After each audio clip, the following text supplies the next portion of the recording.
Shalom Bapak Ibu, kita kembali lagi bersyukur buat hari baru ini. Mari kita berdoa. Terima kasih Tuhan Yesus buat hari ini kami bersyukur. Dan kami sungguh kembali hendak merenungkan firman-Mu. Sekali lagi Tuhan, tuntun kami, terangi hati kami. Supaya kami bisa memahami firman-Mu dan menjadi pelaku firman-Mu yang setia. Dalam nama Tuhan Yesus. Amin. Bapak Ibu, firman Tuhan kita terambil dari Ibrani 11 ayat 27.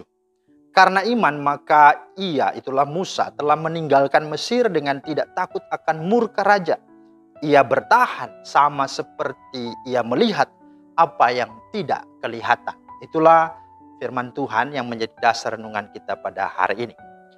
Nah Bapak Ibu, ada seorang bernama Martha Snell Nicholson. Seorang penulis puisi, adalah seorang lumpuh, cacat. Karena kelumpuhannya itu dia harus berbaring di tempat tidur selama bertahun-tahun. Karena radang sendi yang selalu dialami. Terkadang dia harus menahan rasa sakit dan penderitaan di tubuhnya itu. Namun Martha Snell Nicholson tetap bertahan. Dia tidak mengeluh, melainkan dia menulis puisi-puisi yang indah. Dengan puisinya itulah ia dapat mengungkapkan pujian pengagungannya kepada Allah. Melalui karyanya itu banyak orang dihibur, dikuatkan, dan diberkati serta dimerdekakan dari rasa rendah diri mereka, dari rasa tertolak, dari rasa bersalah, dari rasa tidak berharga. Nah, inilah yang sungguh dilakukan oleh Martha Snell Nicholson. Nah pertanyaannya apa rahasianya? Rahasianya adalah Martha Snell Nicholson hanya memandang kepada Allah yang tidak tampak, yang tidak kelihatan. Namun dia yakin, dia percaya bahwa Allah itu ada dan bahwa ada Allah di dalam hidupnya. Ibrani 11 ayat 6 tadi. Bahwa Allah membuat segala sesuatu itu indah pada waktunya. Khotbah 3 ayat 11. Nah sikap beriman ini jugalah yang sudah diteladankan oleh Musa kepada kita. Alasan mengapa Musa berani meninggalkan Mesir adalah karena Musa percaya bahwa Allah ada dan bahwa ada Allah. Itulah iman. Musa melihat apa yang tidak kelihatan. Itulah yang dikatakan di dalam ayat 27 tadi. Dan itulah sesungguhnya yang harus hidup dalam hidup kita. Itulah iman kepada Tuhan. Iman adalah dasar dari segala sesuatu yang kita harapkan dan bukti dari segala sesuatu yang tidak kita lihat. Lagi-lagi saya harus tekankan ini. Dengan iman inilah Musa percaya bahwa Allah yang memanggilnya keluar dari tanah Mesir adalah Allah yang setia. Dan ia akan menyelesaikan segala pekerjaan dan rencananya yang sudah dimulainya. Dan itu juga diyakini oleh Ayub 42 ayat 2. Aku tahu Allah sanggup melakukan segala sesuatu dan tidak ada rancangannya yang gagal. Ada amin? Ya. Dengan iman inilah akhirnya di sana dikatakan apa? Yang pertama, Musa tidak takut akan murka raja.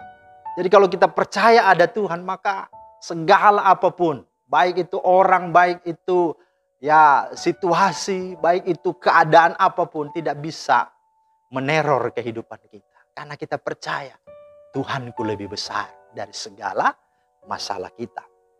Yang kedua, akibat dari Musa beriman itulah akhirnya di sini dikatakan Musa akhirnya bertahan sama seperti yang melihat apa yang tidak kelihatan.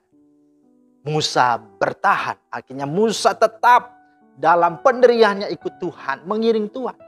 Dia bertahan waktu ketika membebaskan bangsa Israel dengan harus menerima 10 tulah.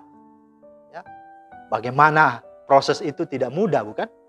Ya, belum lagi kita melihat ya, banyak orang-orang Israel mencaci makinya, memarahinya, bahkan memfitnahnya. Bahkan Firaun sendiri hendak membunuhnya. Tetapi apa Alkitab katakan di sini? Musa bertahan. Kenapa? Karena ia melihat yang tidak kelihatan. Nah, saudara, ini menjadi semangat, yang menjadi energi, yang menjadi modalitas bagi kita orang-orang percaya. Mari miliki iman itu yang sungguh.